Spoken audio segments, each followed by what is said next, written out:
Hello and welcome to New Frontiers on CCTV International. I'm Ji Xiaojun in Beijing, and today we're continuing our journey exploring the fascinating history and development of Kunqu opera, one of the most popular forms of traditional opera in China today.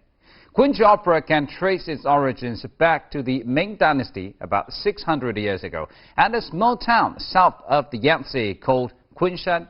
200 years later, Kunqu entered its golden age with the staging of Tang Xianzu's masterpiece, The Peony Pavilion. And a further 200 years after that, Chinese opera entered an age in which different genres merged. However, the new forms of opera were in reality nurtured by Kunqu opera. Foremost among these new opera forms was Peking opera.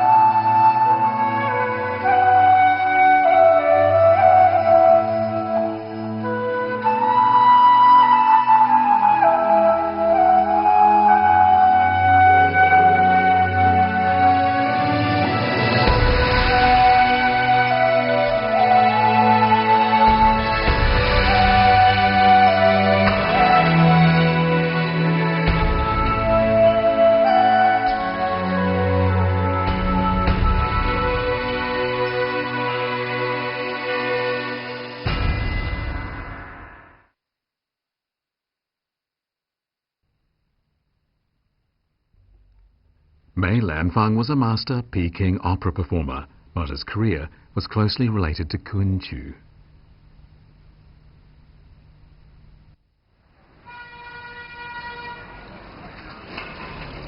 Mei Lanfang first appeared on stage in Beijing's Guanghe Theatre in 1904 when he was just 10 years old, and on that occasion he was playing a role in The Palace of Eternal Life, a Kunqu opera.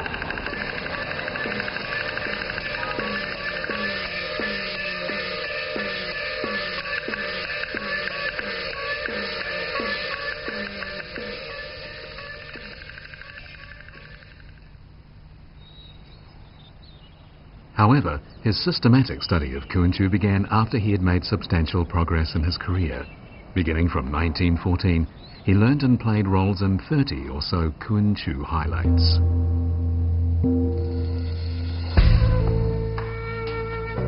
The Kunqu highlights he appeared in included Broken Bridge, Worldly Attraction, Love Story from a Musical Instrument, and Havoc at School. Later, these became representative of his repertoire. But very importantly, he introduced elements of Kunqu into Peking opera performance.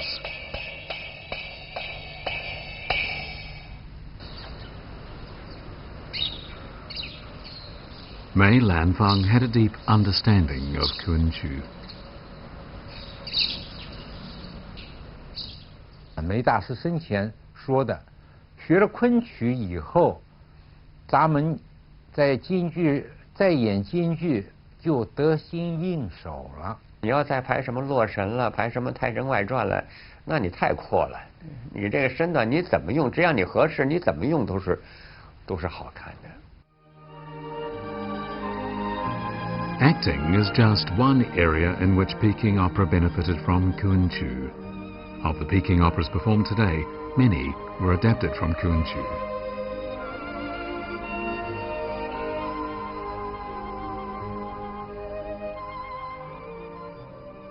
京戏的演出当中，你看到、听到一些曲牌都是昆曲来的，尤其京剧里还有一些武戏，以前那个调着调多熟的戏啊，里头唱的是昆曲。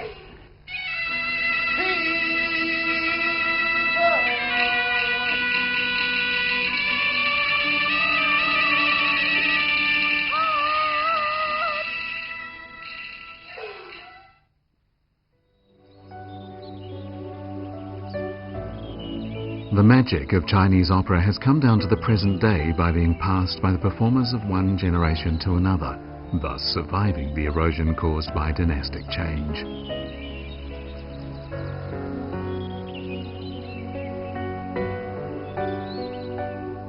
花布非常兴盛的时候，人们心中的祖师爷还是昆曲。不光是京剧，地方戏曲，比如像马兰从事，像地方戏曲，他们往往一些重要的人物，比如像严凤英这样，他一定要到昆曲的老师傅那儿去学2手。Yan Fengying went from being a countryside girl to the leading figure in Huang Mei opera, which at the time was a very young opera form. Like other successful actors and actresses, in her early years her talents were nurtured by Kunqu. The Gan family home in Nanjing was the largest residential house in China among commoners.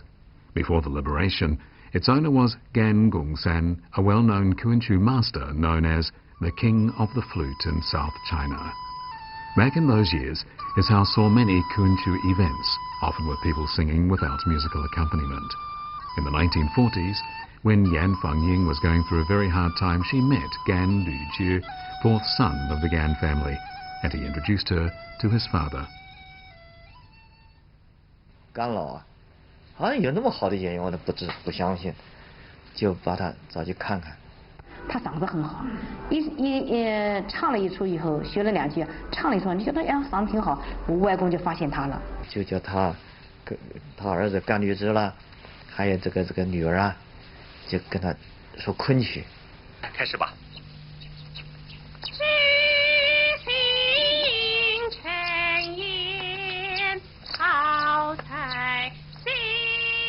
他受昆曲影响，然后一直不断就是到了华东汇演。Due to her performance in Tian Qianpei, Heavenly Marriage, Yan Fengying won first prize in an opera festival held in the autumn of 1954 in eastern China that covered 5 provinces. Everyone was greatly impressed by her singing and acting, and after the festival, famous dramatist Tian Han encouraged her to work for even greater success. 所以田汉就讲，你再上一层楼，就给他我介绍一个好师傅给你，就是哪一个，就是白云生了。Bai Yuansheng was a famous Kunqu master of the northern style, and he was a very tough teacher. He was able to pinpoint all the areas in which Yan Fengying needed to improve. 再向下，对，云手。 亮相，好。 It wasn't only in the melodies and acting that Kunqu's influence was evident. Elements were borrowed from Kunqu opera by such emerging new opera forms, such as Sichuan opera. For time immemorial along this stretch of the Yangtze River in Sichuan province, boat songs echoed among the mountains. Yet even this remote place where life was a perpetual struggle was not without Kunqu. When the Sichuan opera troupe was busy rehearsing for an arts festival in the autumn of 2006, familiar old Kunqu melodies could be heard again.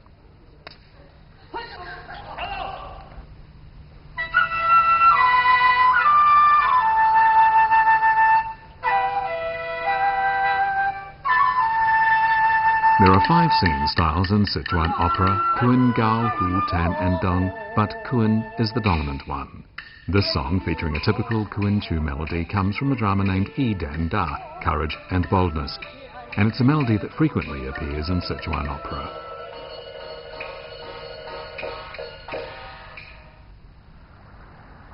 During the reign of Emperor Kangxi, Kunqu in Sichuan was far from strong, but during the reign of Emperor Tongzhi, Kunqu opera fan Wu Tang took office as the governor of Sichuan, and the situation began to change. 他就非常喜欢昆曲，当时从江苏来了8个擅长昆曲者。这个班社来了以后，还给他买了，说是有上百亩的地，就是可以养活这个班社。他又把这个成都江南会馆，也就是江浙一带的会馆，江南会馆划拨给这个昆曲班。这些会馆里边都是他们的演出场所。所以那个时候基本上就昆曲就在四川扎了根。Kunqu was soon appearing on stage in many theatres. At the Provincial Sichuan Opera Research Association, we found this old program of a Kunqu performance in Chengdu.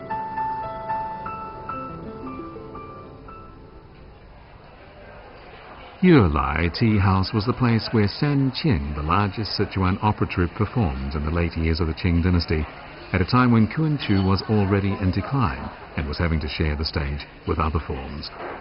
This was a trend that was also seen in Sichuan.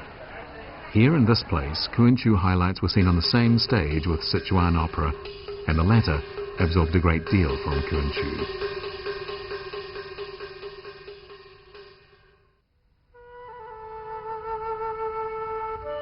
In one way or another, these opera forms all learned from and influenced each other. Step by step, they reached a summit in development. In some ways, they're like different peaks of the same mountain range, or tributaries of the same river.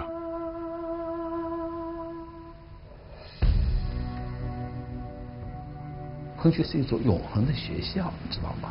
它还在起着教育人的作用，这叫教育其他戏曲的作用。昆曲的那种内敛的美，那种古典东方的那种雅致，这是黄梅戏需要吸收的。在生活情况下面，还是终极我们在剧中成长过程忘记不了昆曲。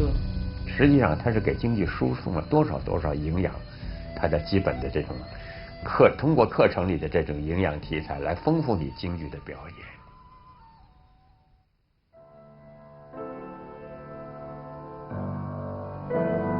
In the city of Suzhou, one day in the autumn of 1921, enrolment notices on red paper appeared in many of the city's streets.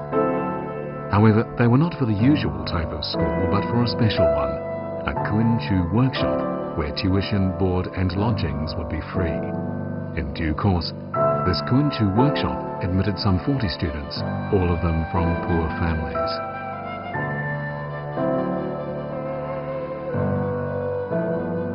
Years later, people would refer to these 40-plus graduates as Kunqu's Chuan generation.